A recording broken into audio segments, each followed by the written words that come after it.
Este día se cumplen 67 años de los bombardeos a Mar del Plata. Bien, bombardeos a Mar del Plata. Y la pregunta puntual, ¿bombardearon los globos de gas o todavía no existían? No existían los globos de gas. Lo que bombardearon fueron 7 de los 9 tanques de combustible que ya habían sido vaciados del puerto local, los que están frente a la central 9 de julio, que entonces se llamaba 4 de junio. Vamos a contextualizar. ¿Qué sucedía en Argentina hace 67 años?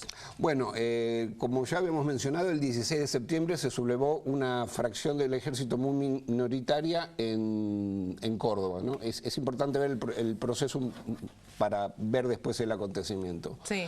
Esa sublevación contó con muy poca adhesión en el ejército. El general Lagos había logrado sublevar Cuyo. Aramburu, que después va a ser presidente, lo mandan a sublevar Curzú-Cuatiá y es sacado a los tiros prácticamente, literalmente. Y el 19 de septiembre la sublevación estaba en Córdoba, se luchó la policía contra los comandos civiles, que eran gente opositores a Perón, armados, ¿sí? Una lucha encarnizada en la zona del Cabildo de Córdoba y Lonardi a punto de ser derrotado.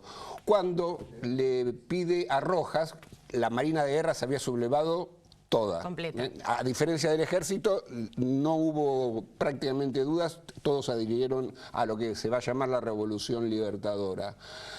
Pide Lonardi desesperadamente, porque estaba por ser derrotado por las tropas al mando del general Iñiguez, que produzca un hecho decisivo porque era el fin. Sí.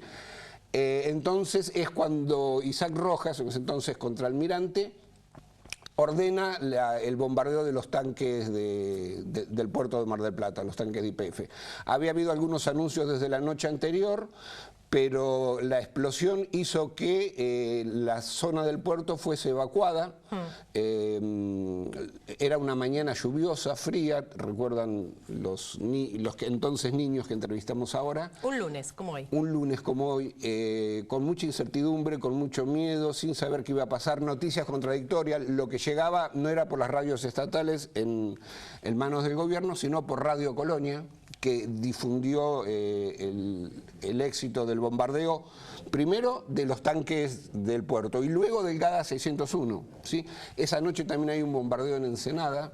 Y lo más importante me parece resaltar en este momento es que a los 2 días, cerca del 18 de septiembre, Perón hace una nota que envía al jefe del ejército, Benjamín Franklin Lucero, una nota de renunciamiento, que él considera que el ejército está capacitado para resolver esta situación.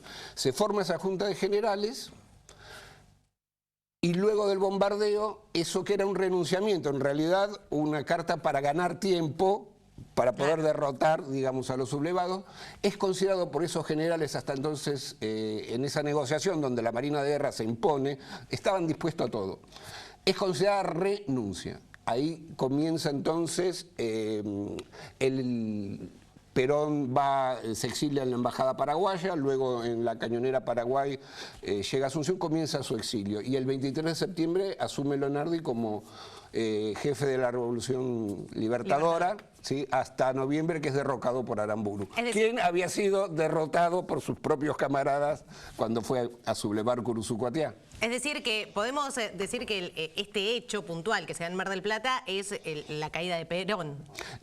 Aceleró, digamos, tiene un peso muy importante, digamos, convertir un renunciamiento en renuncia, digamos. Esto estaba demostrando que la Marina estaba dispuesta a todo. Todo es seguir destruyendo destilerías y arrasando las poblaciones cercanas.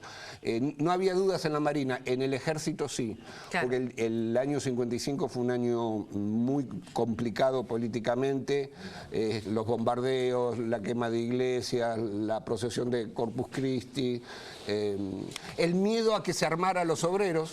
Claro. Que la CGT formase milicias obreras. Sin embargo, no había miedo a los comandos civiles, que eran antiperonistas armados. Y Miguel, ¿qué sucedió porque, bueno, lo mencionábamos hace un rato nada más, el puerto estaba lleno de gente que venía de lo que era la Segunda Guerra Mundial. ¿Cómo quedó el puerto? ¿Cómo quedó esa zona? Exactamente. Bueno, cayeron bombas perdidas, cerca de 27 bombas, hasta que lograron centrar la mira en los misiles.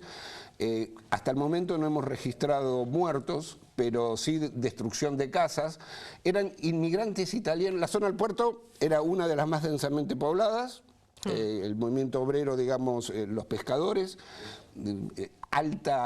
estaba con la densidad de ese movimiento obrero, eran pescadores venidos de Italia con la experiencia de los bombardeos de guerra de la Segunda Guerra Mundial en Italia, donde lo que hacían ellos era esconderse en los sótanos, porque tenían casas con sótanos. Acá la gente subía a los techos a ver el humo de los bombardeos y ellos desesperados les decían que bajen a los sótanos, que se resguarden. No había sótanos en las casas de Mar del Plata, claro. No era una costumbre edilicia.